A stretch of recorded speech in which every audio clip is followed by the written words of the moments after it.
ইউরোপীয় ইউনিয়নের বাইরের দেশের দক্ষ কর্মীদের আকৃষ্ট করতে নতুন একটি প্রকল্প চালু করেছে জার্মান সরকার। চান্সেন কার্টে বা অপরচুনিটি কার্ড নামের এই প্রকল্পের আওতায় ইউরোপীয় ইউনিয়নের বাইরের দেশের নাগরিকেরা পয়েন্ট অর্জনের মাধ্যমে জার্মানিতে আসার সুযোগ পাবেন। 1 জুন থেকে কার্যকর হওয়া এই প্রকল্প দক্ষ বিদেশি কর্মীদের চাকরির কোনো চুক্তিপত্র ছাড়াই জার্মানিতে আসার সুযোগ করে দেবে। জার্মানিতে এসে 1 বছর থাকার অনুমতি পাবেন তারা। এই সময়টিতে নিজের যোগ্যতা অনুযায়ী চাকরি খোঁজার সুযোগ পাবেন তারা।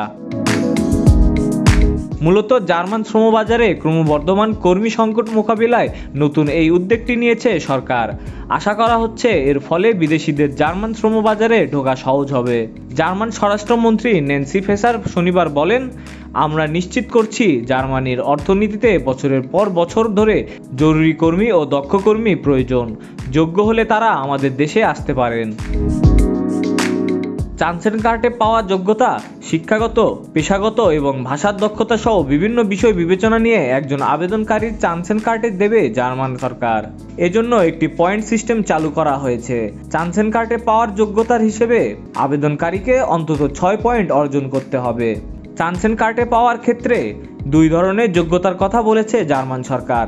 এর একটি হলো আবেদনকারীর জার্মানিতে স্বীকৃত শিক্ষাগত বা পেশাগত যোগ্যতার বিদেশি সনদ থাকতে হবে, অথবা আবেদনকারী যদি জার্মানির কোনো বিশ্ববিদ্যালয়ে ডিগ্রি বা পেশাগত যোগ্যতা অর্জন করে থাকেন তাহলেও তিনি চান্সেন কার্টে পাওয়ার যোগ্য বলে বিবেচিত হবেন। এমন সনদ থাকলে আবেদনকারীকে সরাসরি আবেদন করার কথা বলা হয়েছে। এক্ষেত্রে আবেদনকারী জার্মানিতে চাকরি খুঁজে নেওয়ার জন্য 18 মাস সময় পাবেন। বিষয়টি হলো আবেদনকারীর নিজ দেশে স্বীকৃত ভোকেশনাল বা একাডেমিক ডিগ্রি থাকতে হবে। সেই সাথে ভোকেশনাল ডিগ্রিধারীদের 2 বছরের কাজের প্রশিক্ষণ অভিজ্ঞতা থাকতে হবে। ভাষাগত যোগ্যতার শর্ত হিসেবে বলা হচ্ছে আবেদনকারীকে অবশ্যই জার্মান ভাষার A1 লেভেল অথবা ইংরেজি ভাষার B2 লেভেলের দক্ষতা থাকতে হবে। সরকারের নতুন এই প্রকল্পের বিধি অনুযায়ী শুধু দ্বিতীয় ধাপের প্রার্থীদের বেলায় পয়েন্ট সিস্টেম গণনার প্রয়োজন হবে। আবেদনকারীর যোগ্যতা যদি আংশিকভাবে জার্মান স্ট্যান্ডার্ডের সমতুল্য হয় তাহলে তাকে 4 পয়েন্ট দেওয়া হবে। আবেদনকারীর যোগ্যতা যদি জার্মান সরকারের ঘাটতি বলে স্বীকৃতি পেশার হয় তাহলে আবেদনকারীকে 2 পয়েন্ট দেওয়া হবে। শিক্ষাগত যোগ্যতার সাথে মিল রেখে পেশাগত যোগ্যতার জন্য পয়েন্ট পাবেন আবেদনকারীরা। সেক্ষেত্রে সর্বশেষ 5 বছরের মধ্যে 2 বছরের পেশাগত যোগ্যতার জন্য 2 পয়েন্ট এবং সর্বশেষ 7 বছরের মধ্যে 5 বছরের পেশাগত যোগ্যতার জন্য 3 পয়েন্ট দেওয়া হবে। জার্মান ভাষায় A2 লেভেলের দক্ষতার জন্য থাকছে 1 পয়েন্ট, B1 লেভেলের দক্ষতার জন্য 2 পয়েন্ট এবং B2 লেভেলের দক্ষতার জন্য থাকছে 3 পয়েন্ট।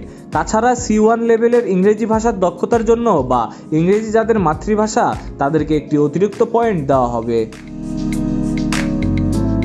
যাদের বয়স 35 বছরের বেশি নয় তারা পাবেন 2 পয়েন্ট, আর 35 থেকে 40 বছরের আবেদনকারীর জন্য রয়েছে 1 পয়েন্ট।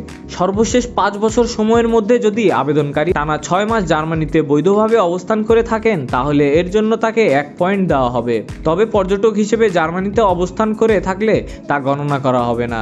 জার্মানিতে অবস্থানের প্রমাণপত্র হিসেবে আবেদনের সময় পাসপোর্ট এবং ভিসার কপি জমা দিতে হবে। সবশেষ আবেদনকারীর সঙ্গীর কথা বলা হয়েছে। আবেদনকারীর সঙ্গী যদি উপরোক্ত যোগ্যতা পূরণ করে থাকেন তাহলে এর জন্য 1 পয়েন্ট দেওয়া হবে।